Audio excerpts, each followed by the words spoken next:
terakhir di segmen Indonesia Business Forum, saya mau tanya kepada Mas Wahyu. Oke, dari aspek ekonomi kita tinggalkan sejenak. Bagaimana dengan kedaulatan? Garis wilayah teritorial laut itu biasanya ditentukan oleh adanya pulau terpencil di ujung Indonesia, Mas Wahyu. Iya, Caca, Mas Halim dan juga Mas Slamet sama sekali tidak ada niatan jahat apalagi ya dari Kementerian Kelautan Perikanan untuk kemudian menjual tanah air kita, menggadaikan kedaulatan kita, apalagi untuk kepentingan negara manapun termasuk Singapura. Nggak ada. Jadi batas, ya ini urusannya sebenarnya dengan Kementerian Luar Negeri, silakan dicek. Batas terluar untuk ZTE antara Indonesia dan Singapura itu sudah settle sudah ada pembicaraan antara Kemenlu kita sama pihak Singapura. Jadi kalau sampai terjadi ini kita ngomong asumsinya terjadi ekspor sedimentasi pasir hasil sedimentasi ya asumsinya begitu ya. Itu sampai terjadi tidak boleh kemudian Singapura menambahkan luasan daratannya sehingga mengganggu batas yang sudah disepakati dengan kita. Itu nanti terjadi insiden diplomatik. Baik. Ya kan? Tidak ada itu.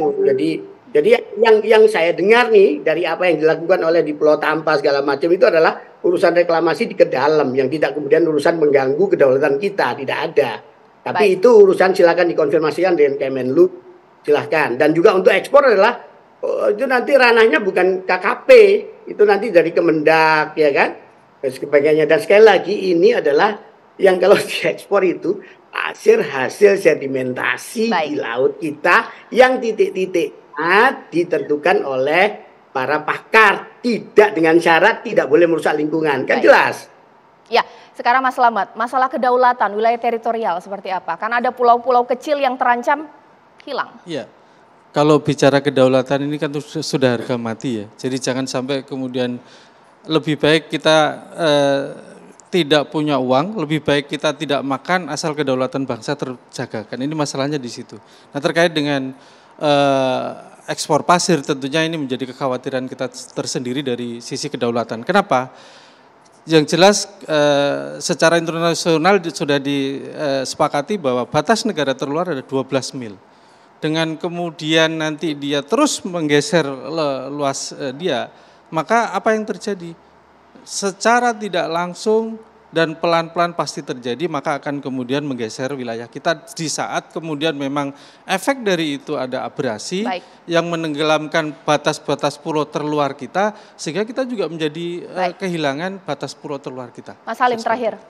Ya, saya kira berkenaan dengan pasir laut ini alangkah baiknya Menteri Kelautan Perikanan bersikap bijak gitu ya, mendengarkan suara masyarakat yang berangkat dari keprihatinan atas sejarah kelam penambangan pasir laut di masa 20 tahun yang lalu.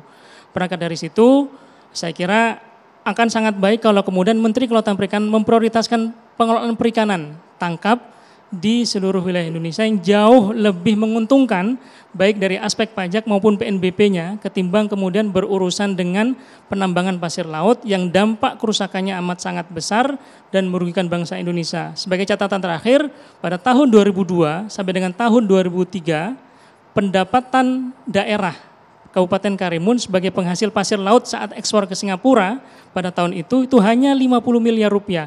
Bayangkan kalau kemudian Menteri Kelautan Perikanan lebih fokus pada urusan perikanan, angkanya lebih dari 100 miliar rupiah.